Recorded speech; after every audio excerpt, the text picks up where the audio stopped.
Joining me now is a partner of mine.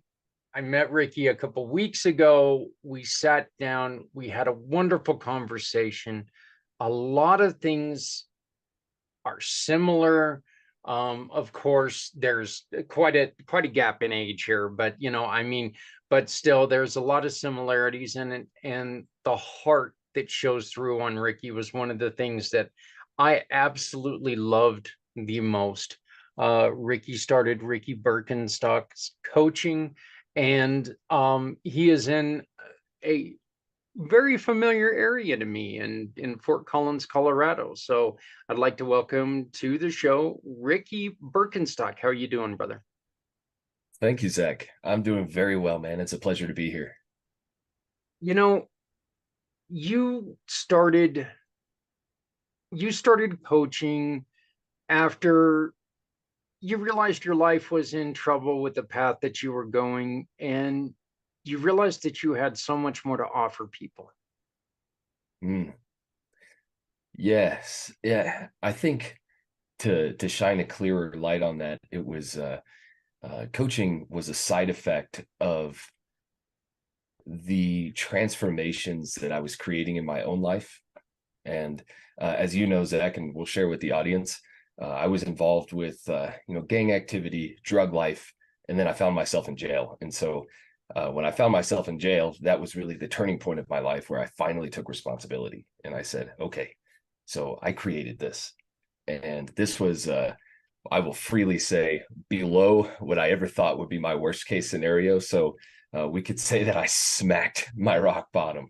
And after smacking that rock bottom and saying, okay, well, if I can create this, then I ought to be able to create something pretty fantastic. And I think I owe that to myself. So after getting my head screwed on straight and living life one step at a time for quite a while, I started to see that there were patterns and there were ways that I was changing my life that I could see benefiting other people. And then I started studying the art of coaching and helping people transform their lives, testing on myself, testing around others, and then getting a more broad approach to impact people and see them take their lives from maybe not everyone is in that place of a deep level of pain that we understand, but maybe they just want to see some tweaks, some changes in their lives. And change is hard for anyone.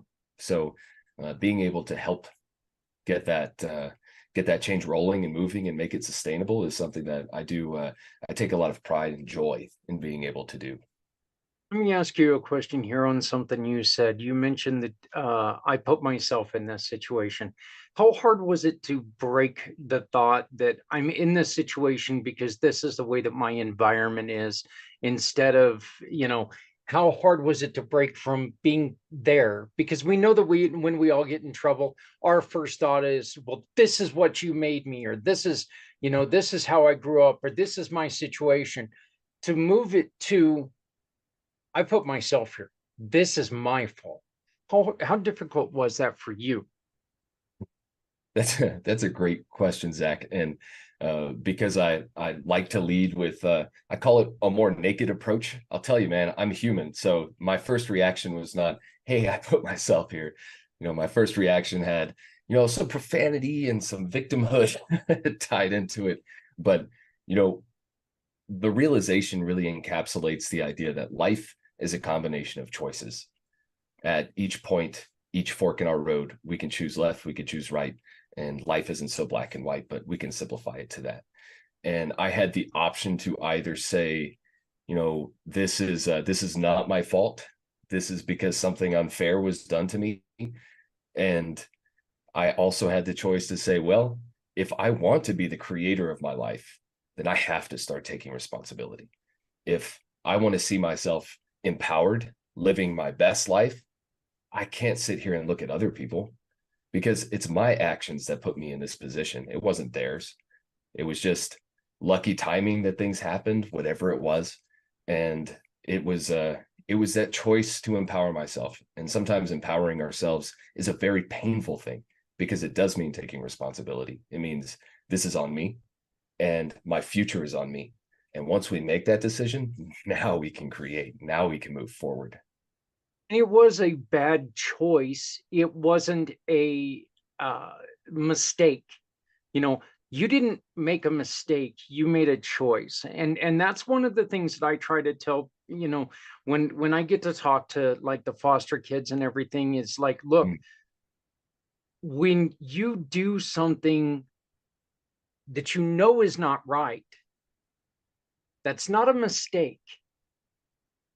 It's a bad choice.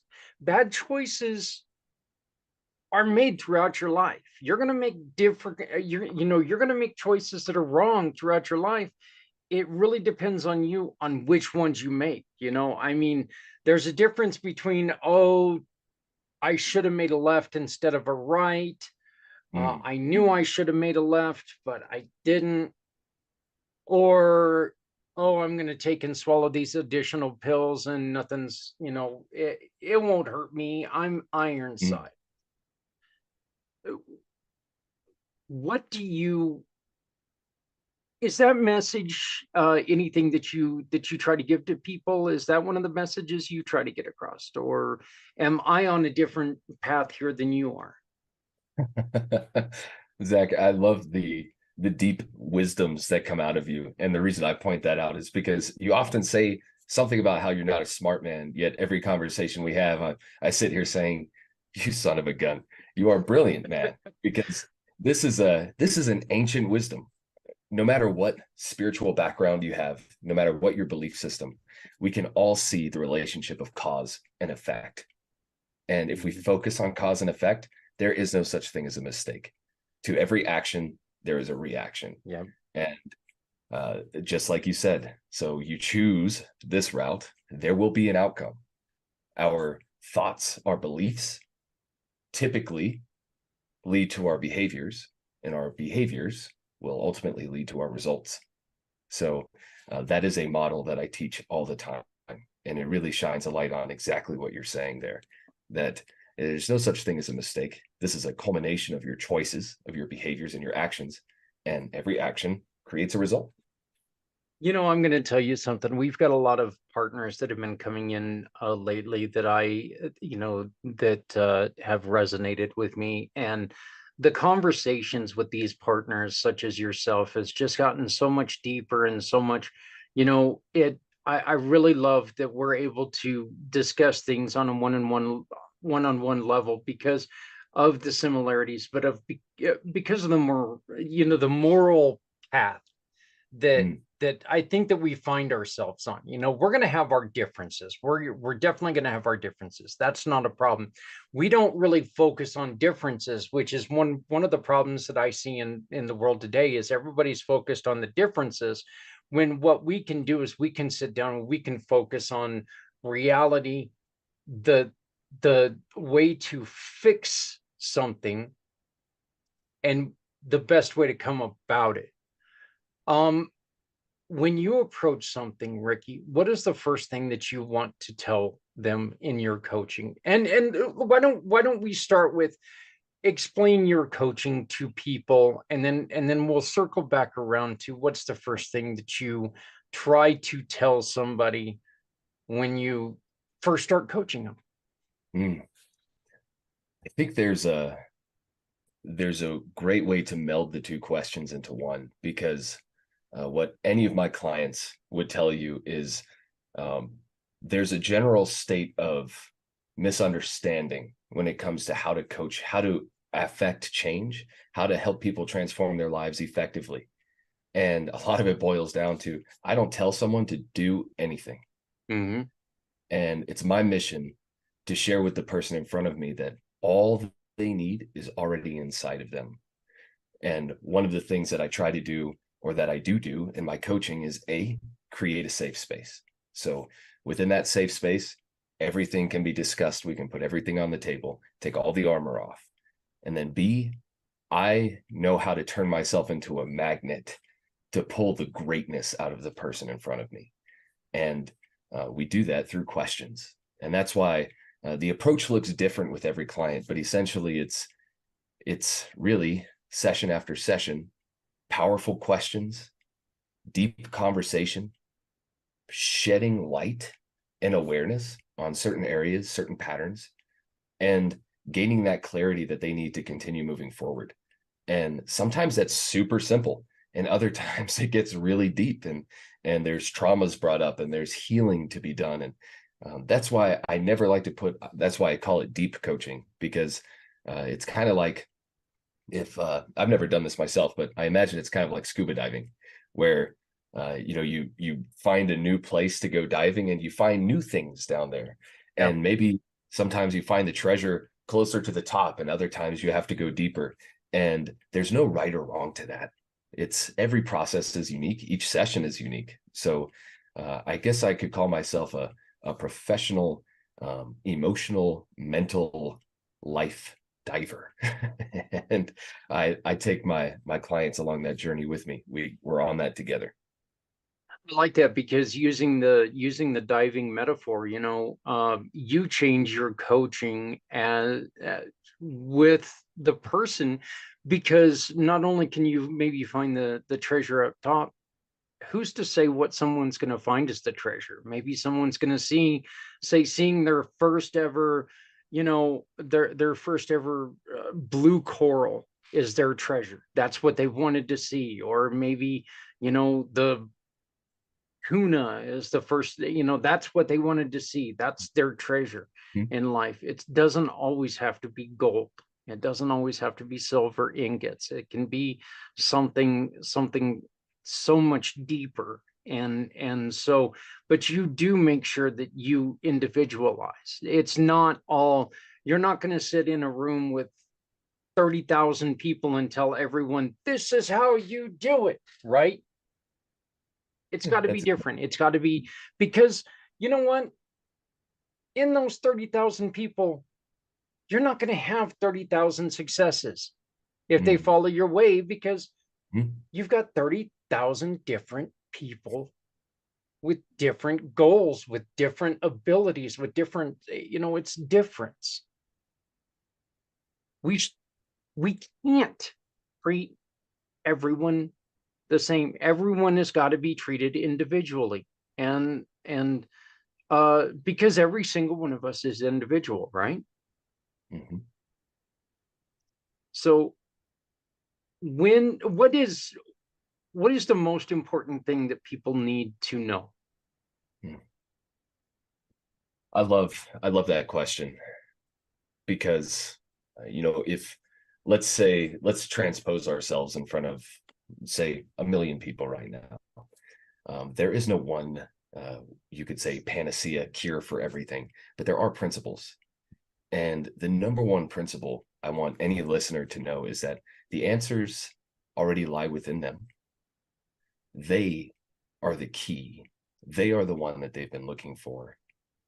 And the beautiful fact underlying all this individuality, all this uniqueness, the power that exists within each human being is them being themselves. Zach, the world needs Zach Clayton to be Zach Clayton, not Zach to be Ricky. If I'm sitting here trying to reprogram you into me, we're not doing anybody any good.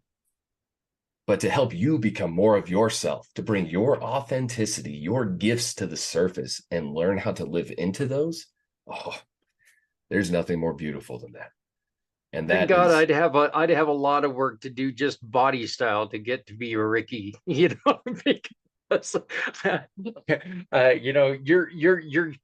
you're shaped with hard work and dedication. I'm shaped with donuts. So,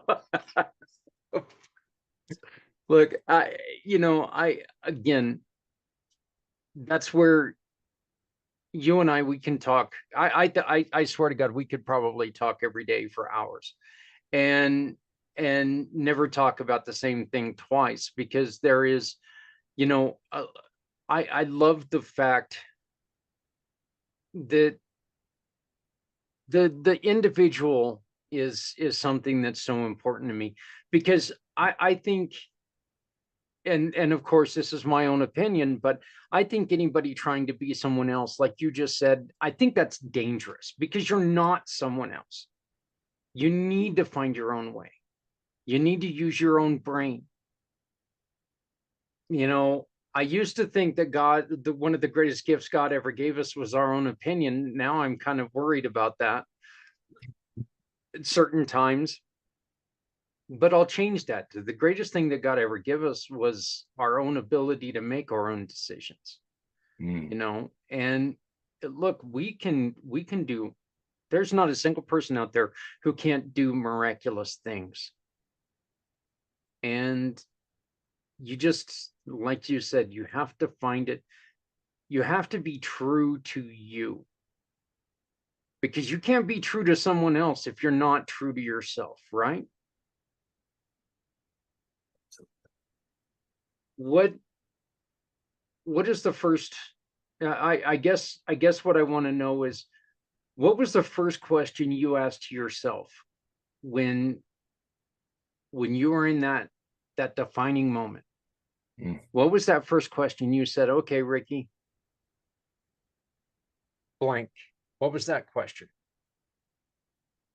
I love to share this question because whether it was some form of, well, I guess if I'm going to tell other people that the answers lie within them, then I should share how the answer was within me. So it's not fair to say I don't know where it came from. The question just kind of bubbled up through those of us who know, every person knows pain. So when you're in that deep place of pain, and that there's like this dark void that lives in your center, and it feels all consuming. If we stop running away from that, and we allow this feeling to shed a light on something, the light that this feeling shed was on the question that said, does this serve me? And this question has such a massive ripple effect.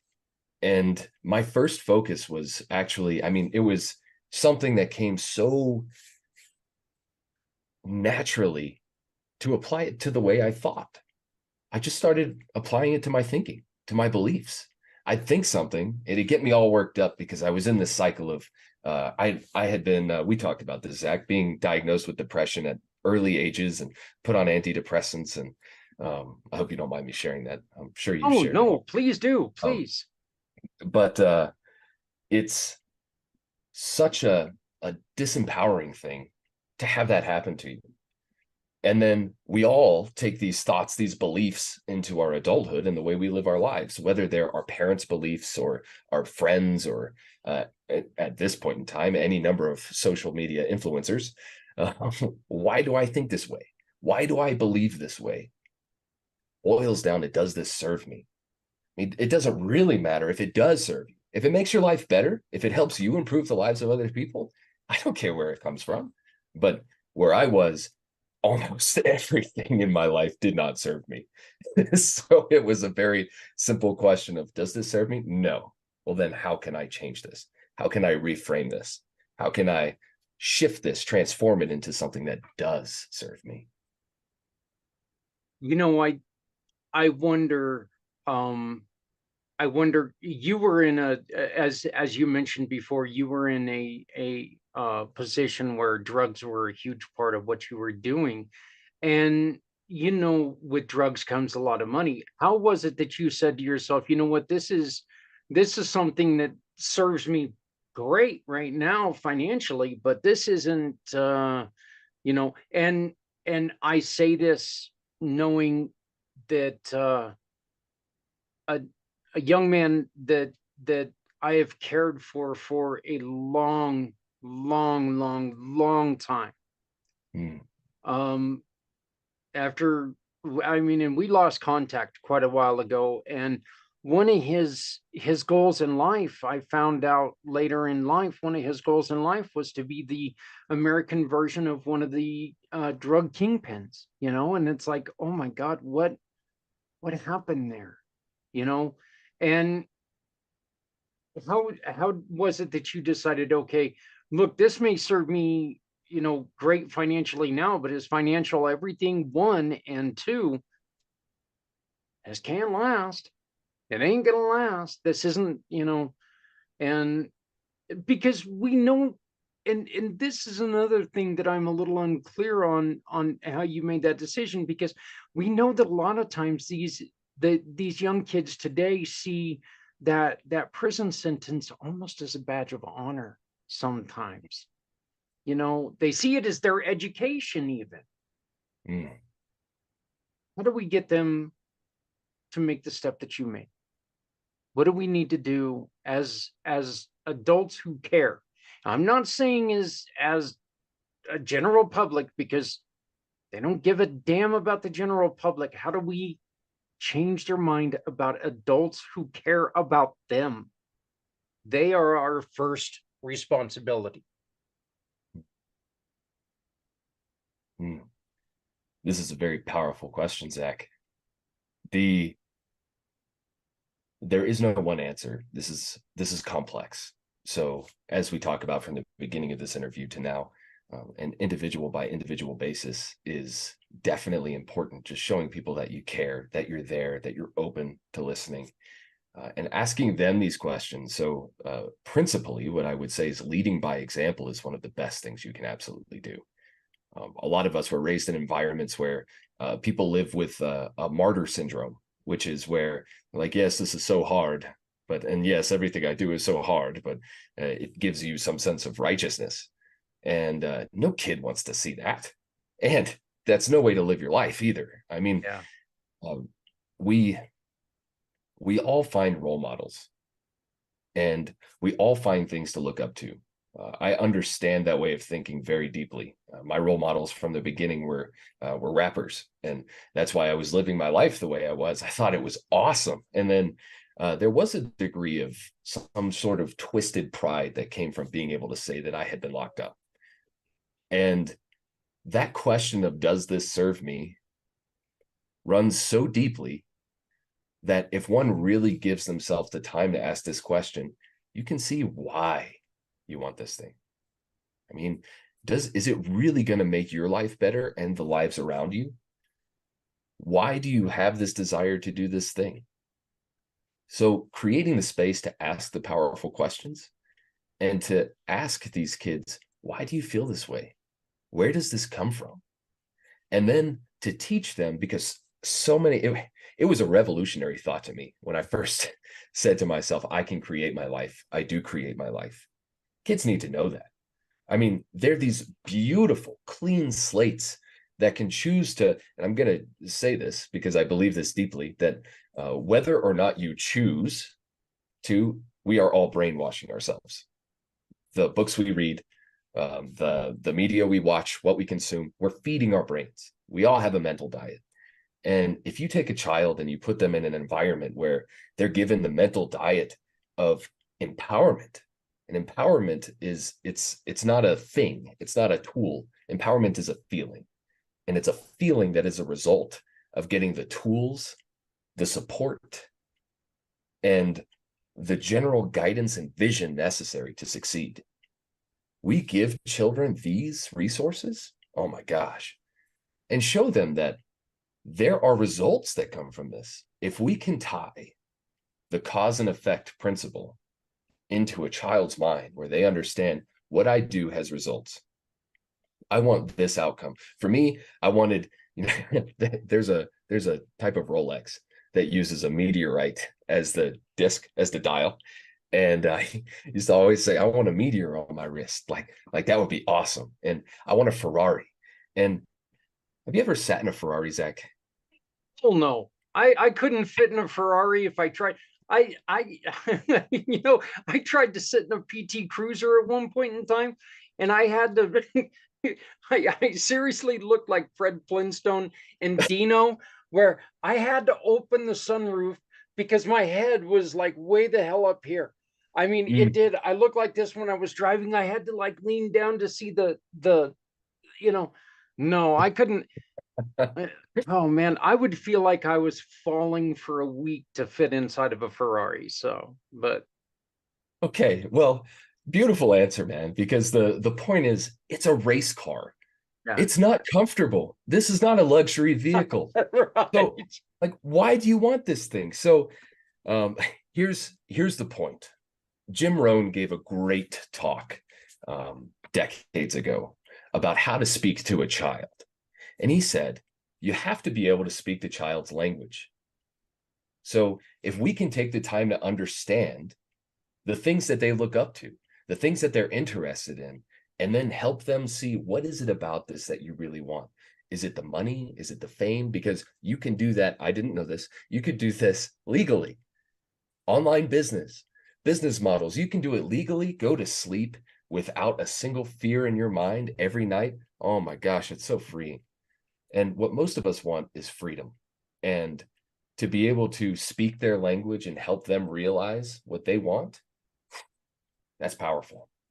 You know what's amazing to me, and little, I mean, the a little story behind one of the reasons why you are such an impact in my life is that I made a terrible decision to um because it would allow me to drink. I was still allowed to drink, so I made a decision. I'm like going, and the question is okay, I'll accept this offer. Well, can I still drink? Yeah, but we can get you a better offer. I can still drink. I don't care. It Mhm. ruined a good portion of my life. Okay. Here is the thing that I think that we need to get across to young individuals. Okay. Think about your most outrageous dream. I mean, just the most outrageous dream.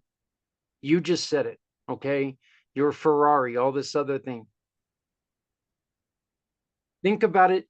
And now take the first step and start to plan out how you think you could do that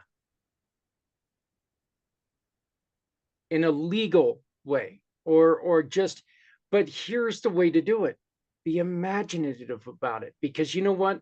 If you're not going to come at this with that personality, if you're going to come at it with a cookie cutter, you're going to be cookie cutter. So put some you into it. You've taken the first step to changing your life and doing something outrageously special. And when I mean special, Ricky and I are both coming from a point where we were both in trouble with the law, with the family, with everything. We were in trouble. Have we got it all figured out? No, and neither one of us will tell you that we've got it all figured out. But we are telling you right now, it can be done. Mm. The quicker you do it, the more you get to enjoy life. Okay. You need help, contact us. We'll talk to you.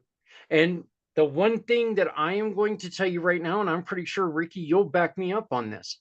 We're not going to give you how to do it. We're not going to give you the blueprints on how to do it, because that's up to you. Our blueprints to do things are how we do it. How we do it is not always going to work for you. Okay. I tell people all the time, Ricky, that when I talk to individuals with head injuries, I'll never tell them I know what you're going through, because I don't know what they're going through. I've got a head injury. I am vaguely familiar with what has happened with some of the stuff that they're going through, but I will never tell somebody I know what they're going through, because I don't know. My life is different than theirs. My experiences have been different than theirs. So for me to tell you I know exactly what you're going through is naive, stupid, and I shouldn't use that word, but it is. It's stupid, and it makes you untrustworthy, because if you Mm. tell somebody you know exactly what they're going through, they're going to sit there. Look, there's nothing that makes me blow you off quicker than, oh, I know exactly what you're talking about. No, you don't. No, you don't, and we can't. Mm. That's because we're individual people. You coach people in a variety of different areas, but it's all about health improvement, or it's all about improvement, life improvement.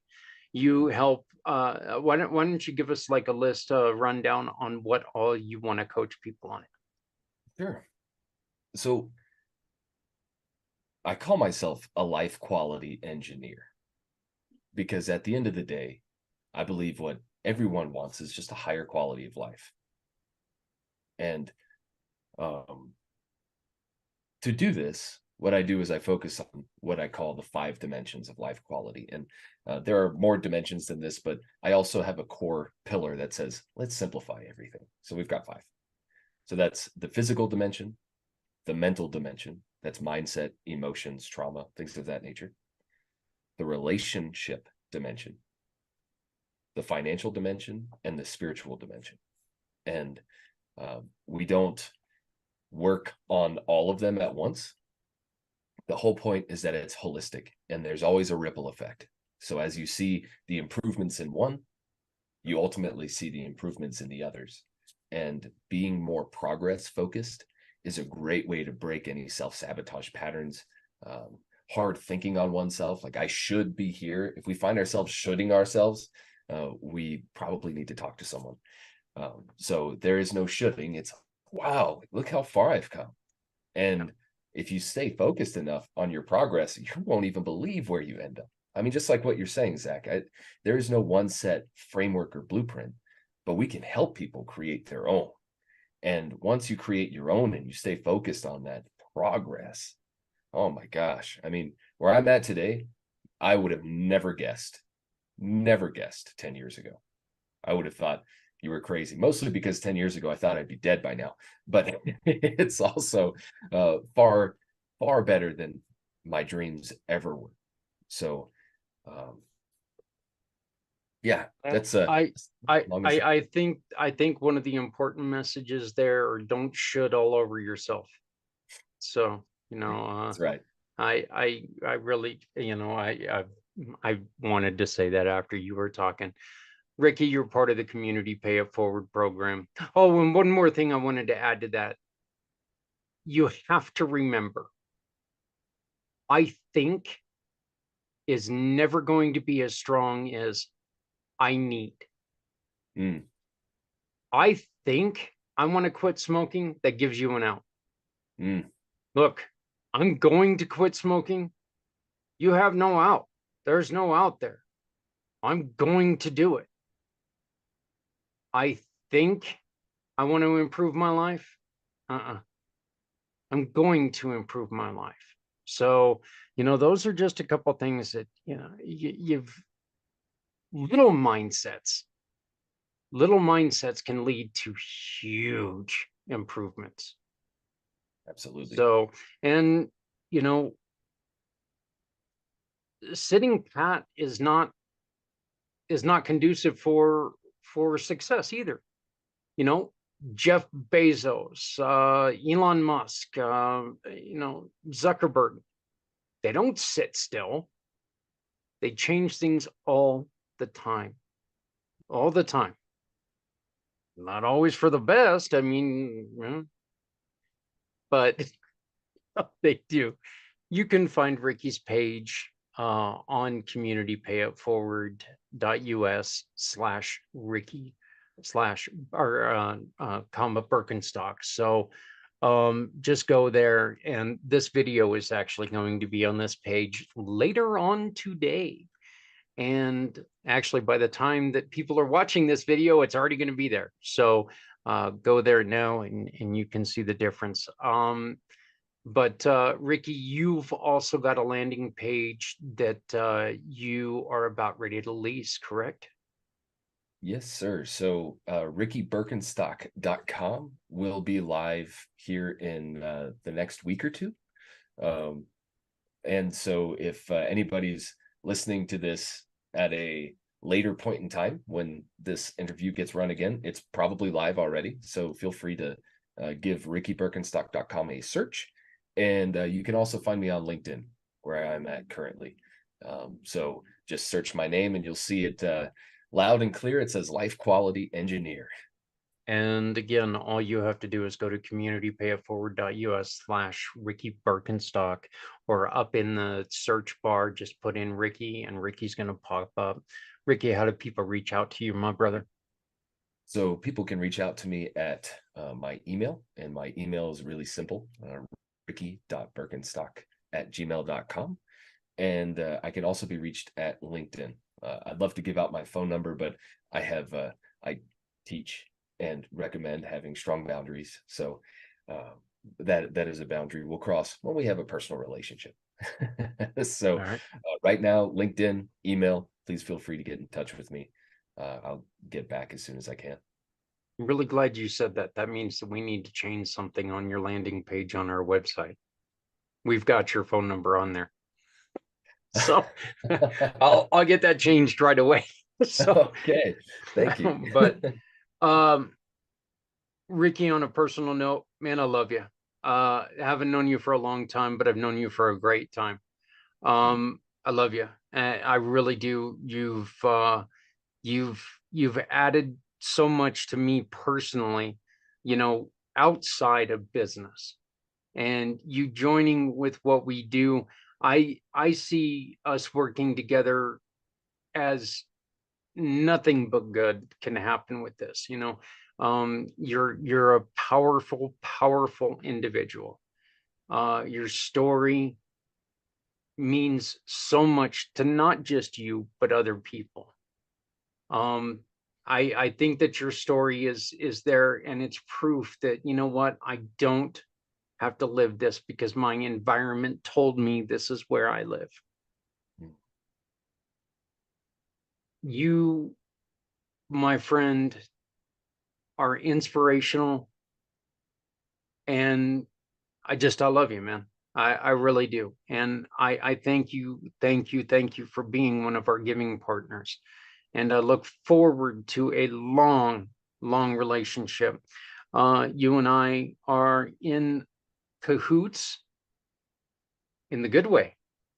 And we're going to be putting together a couple things, and we're going to be sharing um, and trying to help out individuals in probably in a podcast form. And we're going to be doing some stuff together. Hopefully, we're going to be doing some public things, meeting people in public, and really trying to strengthen and supporting youth and just people who want to make a difference. So I really look forward to everything that we're going to be doing together, my brother.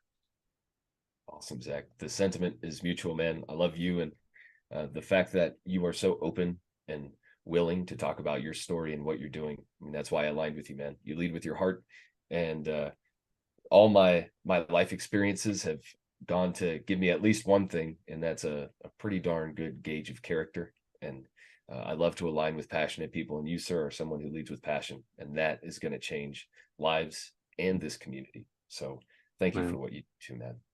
No, that's not a problem. Once again, you can get a hold of Ricky at ricky.birkenstock at gmail.com, ricky.birkenstock at gmail.com, or you can find him. Is it just Ricky Birkenstock on LinkedIn? That's my name. That's All what you see. right. That's not Borkenstick or whatever I was joking before we went live, you know. So, but Ricky, again, I love you, man. Welcome to the family. I am so glad to have you as an ally, as a partner, and as a family member. So I am really looking forward to making a difference with you. I think it's something that we're going to be able to do some fantastic things together. So if you want to get a hold of us, if you have any questions, and for anybody out there, if your life is in a difficult situation and you just want to talk to somebody and get not the answers, but maybe just get the questions to somebody that you can trust. This man right here, myself, look, we're just here to help. That's it. So contact Ricky at ricky.birkenstock@gmail.com, or you can always get a hold of me right here at communitypayitforward.us. Ricky, thank you.